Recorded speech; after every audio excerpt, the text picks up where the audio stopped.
பணம் நாடகத்திலிருந்து நாம் கற்றுக்கொள்ளப் போவது, பணம் எதற்கு பயன்படணும்? நோய்களுக்கு பயன்படணுமா, கஷ்டங்களுக்கு பயன்படணுமா, நல்ல தேவைகளுக்கு பயன்படணுமா? இதில் நடித்தவர்கள் G Govindaraj, G Saranya, G Lisasri, G Nisasri. இவர்கள் நடித்துள்ள பணம் நாடகம் இன்னும் சற்று நேரத்தில் அரங்கேற உள்ளது. அதற்கு முன் எனது அன்பு மகளான ஜி லிசாஸ்ரீ 8வது பிறந்தநாள் தினத்தில் உங்களுக்கு அருமையான, மக்களுக்கு தெரிய வேண்டிய விஷயமாக பணத்தை பற்றிய நாடகம் இதை தொடர்ந்து வரப்போகிறது. அதில் குருவாக, கஷ்டப்பட்டும் பணத்தை சேர்த்தவராக, நோயாளியாக, கவலையில் இருப்பவராக, செல்வந்தராக போன்ற கதாபாத்திரங்களில் சிறுவர்கள் மற்றும் பெரியவர்கள் நடித்து மனதை கொள்ளை கொள்ளும், நீங்கள் எதிர்பார்க்காத ஒரு அருமையான நாடகம். இந்த பிறந்த நாளை ஏன் உங்களுக்கு பதிவிடுகிறேன் என்றால், ஒவ்வொருவரும் பிறந்த நாளை கொண்டாடுங்கள். பிறந்த நாள் என்பது, பிறந்த நாள் இந்த பூமியில் நீங்கள் வந்த முதல் நாள். இன்று DTGSNL ஜி கோவிந்தராஜ் ஐயப்ப பக்த சேனலில் சிறந்த நடிப்பு ராணியாக விளங்கும், அனைத்து மனங்களையும் கொள்ளை கொண்ட என் உயிர் மகளான ஜி லிசாஸ்ரீ செல்லத்துக்கு இனிய பிறந்தநாள் வாழ்த்துக்கள். உங்களுக்கு நாங்கள் நடிக்கும் நாடகம் மூலம் கொடுக்கும் அனைத்து விஷயங்களும் நாங்கள் பின்பற்றி அதில் வெற்றி கண்டுள்ளோம். அதனால் நாடகம் மூலம் உங்களுக்கு தெரிவிக்கிறோம். இதில் நடிப்பவர்கள், ஒருவர் ஆசிரியர் பணியில் இருப்பவர், ஒருவர் மருத்துவத்துறை சார்ந்த பணியில் இருப்பவர், ஒருவர் UKG படிப்பவர், ஒருவர் 3rd ஸ்டாண்டர்ட் படிப்பவர். உங்களுடைய பொன்னான நேரத்தை வீணடிக்க மாட்டோம் என்பதை இதன் மூலம் தெரிவித்துக் கொள்கிறோம். தொடர்ந்து நாடகம் பாருங்கள், பல நல்ல கருத்தான விஷயங்களை தெரிந்து கொள்ளுங்கள். வாருங்கள், நாடகத்திற்கு போகலாம். நாடகத்தை நீங்கள் தொடர்ந்து பார்த்தீர்கள் என்றால் மட்டும்தான் உங்களுக்கு நாங்கள் சொல்ல போகும் விஷயங்கள், சொல்கிற விஷயங்கள் அனைத்துமே உங்களுக்கு தெரியப்படும். நாடகத்தை நீங்கள் ஸ்கிப் பண்ணாமல் தொடர்ந்து முழு கவனத்தோடு செலவிட்டு பாருங்கள்.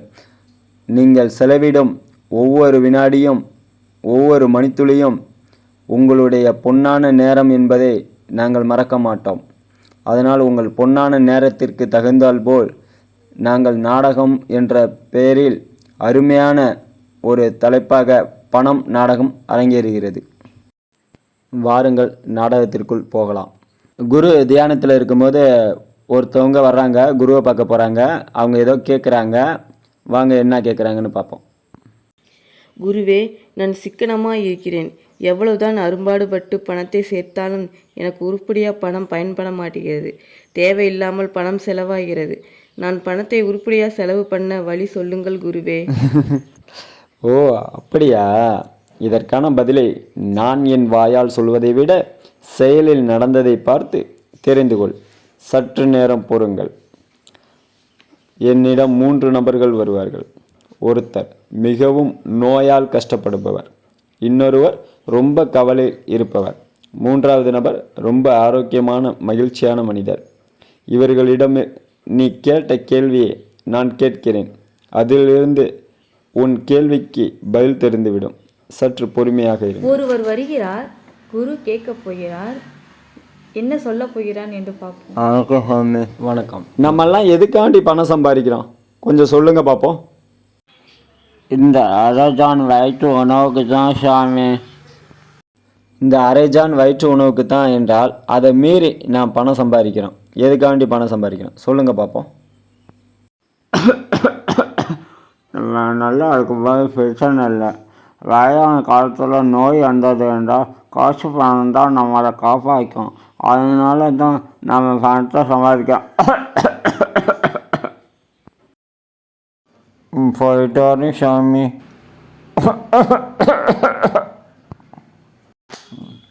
இன்னொருவர் வருகிறார், குரு கேட்கப் போகிறார். என்ன கேட்கப் போகிறார் என்று பார்ப்போம். வணக்கம் ஐயா. வணக்கம். நம்மெல்லாம் எதுக்காண்டி பணம் சம்பாதிக்கிறோம் கொஞ்சம் சொல்லுங்க பார்ப்போம்.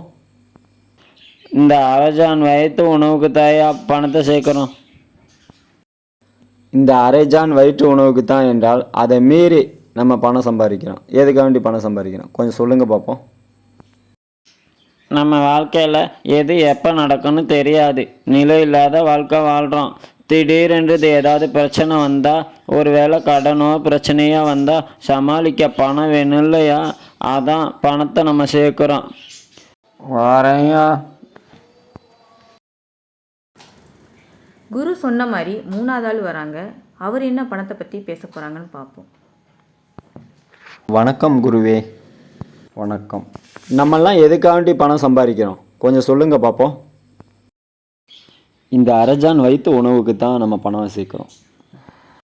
இந்த அரைஜான் வயிற்று உணவுக்கு தான் என்றால் அதை மீறி நாம் பணம் சம்பாதிக்கிறோம். எதுக்காண்டி பணம் சம்பாதிக்கிறோம், கொஞ்சம் சொல்லுங்க பார்ப்போம். அதையும் மீறி இந்த உலகத்தில் சில தேவைகள் இருக்குது குருவே.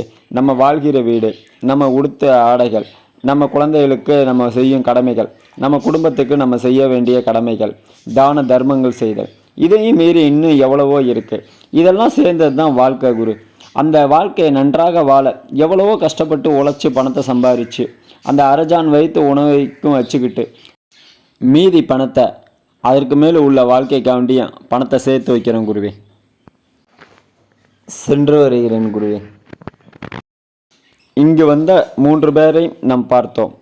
முதலில் வந்தவர் பணத்தை சேர்க்கும் போதே நமக்கு வியாதி வந்ததுன்னா எதிர்காலத்தில் இந்த பணம் உதவட்டும் என்ற எண்ணத்தோடு சேர்த்தனால அந்த பணம் அவனுக்கு எதிர்காலத்துக்கு உதவுகிறது. 2வது நபர் இந்த பணத்தை சேர்க்கும்போது ஏதாவது பிரச்சனை வரும்போது அது உதவட்டும் என்ற நினைப்போடு சேர்த்தவர், அவனுக்கு இப்போ கடன் வந்து அதற்கு தான் அந்த பணம் உதவுகிறது. 3வது நபர் மட்டும்தான் அந்த பணத்தை சேர்க்கும்போது நம்மளும் பயன்படுத்தலாம், பிறருக்கும் பயன்படணும் என்ற எண்ணத்தோடு சேர்த்தார். அதனால் அந்த பணம் அவர் குடும்பத்துக்கு மகிழ்ச்சியை கொடுக்கிறது, பிறருக்கு தான தர்மங்கள் செய்யவும் அந்த பணம் உதவுகிறது.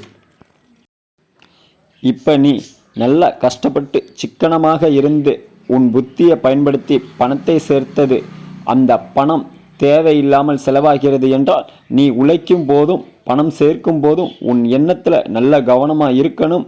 அப்படி இல்லை என்றால் பணம் சேராது, பணம் விரயமாகும் என்று தெரிந்து கொள். நம்மளில் சில பேர் நீ எதற்காக பணம் சேர்க்கிற என்றால், இன்னைக்கு நான் சிக்கனமாக இல்லைன்னா வருங்காலத்தில் கஷ்டப்படுவேன், அதற்கு தான் நான் காசு சேர்க்கிறேன் என்பார்கள். நம்மளில் ஒரு சிலர் மட்டும்தான் இன்னைக்கு சிக்கனமாக இருக்கிறதுனால தான் நாளைக்கு எதிர்காலத்தில் நான் நல்லா இருக்க முடியும் அப்படின்னு சொல்லுவாங்க.